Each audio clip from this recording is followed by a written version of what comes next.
of knowledge, right? Because you want to have, like, a lot of knowledge. Trying to trip me up, I see. Can you have too much knowledge? Probably. Right? A little know-it-all that are so obnoxious and annoying. Or you may know so much stuff, you become incapacitated. You can't even act or make a decision because you're paralyzed by the weight of your brilliance and knowledge. And obviously, no knowledge would be bad. So you want to have a well-balanced life. Even, and I know this sounds ridiculous, but even in moderation, you need moderation. Because if you're overly moderate, that's excessive. And if you're underly moderate, that's not being moderate, is it? So even in moderation, one should practice balance. If good people do good things, is it possible for a good person to do bad things? Yes. And it is possible, and it's a result of lack of knowledge. But that's, hopefully, it's what you do that's bad is something you can learn from and change. Unfortunately, some bad things we do, you don't get second chances, right? Because you're not here anymore. Or you're incarcerated, or you kind of lose the opportunity to learn. But yeah, we're all subject to ignorance, even Aristotle. I mean, I don't know that he made any mistakes, but probably. Say you meet someone and you can't remember their name. Yeah. Is that evil? No. Is that ignorance? It's ignorant. Well, I guess, yeah, but it's like a little evil. It's not like you killed someone or threw their baby in the river or something.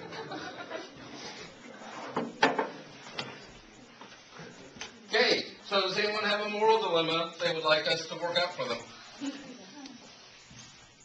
Before we do this, let me make another point, because I put this line in the middle, and I don't want to mislead you. Let's go back to fear.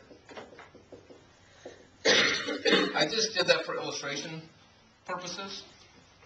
But what's neat about this theory is you can use this as a society, as a city-state, as a campus, a university, or as an individual. We are all different. We are all special. We are all individuals. And so with this principle of fear, maybe you're a really timid person. Maybe you're as meek as a mouse, and you get terrified by your own shadow. And so for you, the golden mean of fear might be there. Maybe you're called on to defend your country or your family, and you know you're going to run away as soon as you hear the bagpipes play or the trumpets blow. And so you actually bring out a stake and a chain, you shackle yourself to the stake, and you pound it into the ground so you cannot flee the battlefield. That would be showing a well-proportioned life for you. On the other hand, we have Achilles, who was fearless. A well-proportioned, and he has good reason to be fearless. The gods dipped him in invincibility, right? But a well-proportioned Achilles would have been an Achilles who wore a little shield to cover his tendon. That would have been a well-balanced Achilles. But for most of us, we're going to fall somewhere in here, the median. But some people are exceptionally bold, and some people are exceptionally timid based on their build, their temperament, all sorts of different factors. So it's not the same for everyone. Two of you could be living excellent lives and be on way different ends of the spectrum. It has to do with you. And the same thing with your culture or society. And if you look at the laws of our lands, most of our laws fall somewhere in here. Even our political candidates. I mean, whatever you feel about Republicans or Democrats, they're usually right. If this is the middle ground, they're usually slightly to the right or slightly to the left. When we get candidates that are way over here or way over here, people, they have their little cult followings, but the vast majority of Americans are just like, I don't know, that's a little scary. Even if it's something they believe in, people are like, maybe we should get someone who's a little more centrist. You know, he's not going to really upset the boat too much. All right. With that being said, who's got ethical dilemma? Andrew's already helped and played. If you're telling me you have no ethical dilemmas in your life, then you're either dead or you're so totally out of touch with yourselves, it's not even funny. Okay. Oh, you got one? Yeah, what about, Well, thank you. what do you think about marriage? Like any sex, like that issue? Do you want to do sex or marriage? I'll do sex.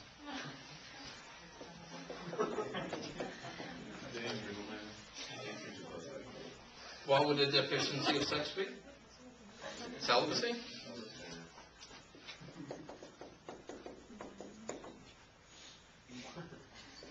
Is that close? A? Thanks. Celibacy? And I guess here we would say promiscuous? Why are you giving us a charred word this was promiscuous? Well, come on, help me. I don't know how to spell it either, but that looks really good. Okay, I lucked out. So what would be a well-balanced or well-proportioned sex life? See, a lot is going to have to do with how you're wired and constituted.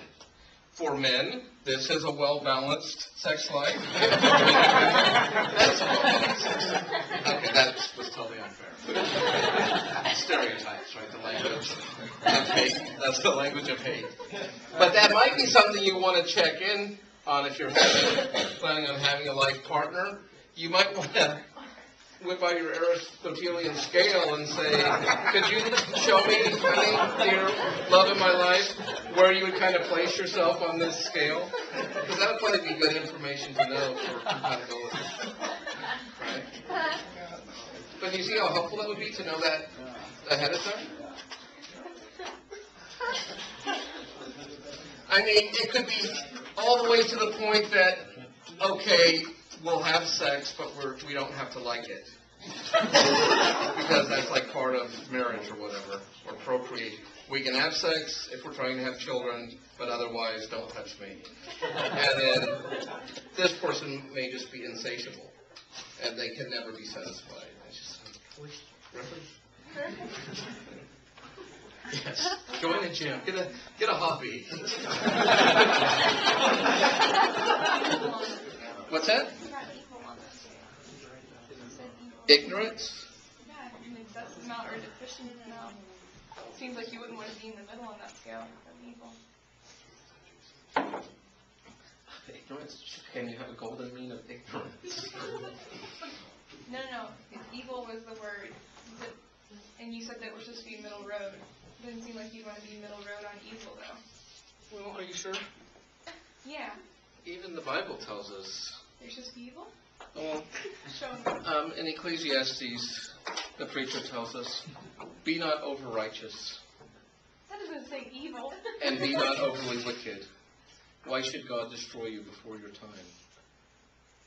But what does it mean to be overly righteous? How can you be overly righteous? Judgmental. You could be judgmental. No, I'm changing it. I said evil was the word. I Okay. didn't say righteous. How could you be evil or wicked? A deficiency of evil would be to have none. You're always just on the mark, 24/7. And an excess means you're never on the mark.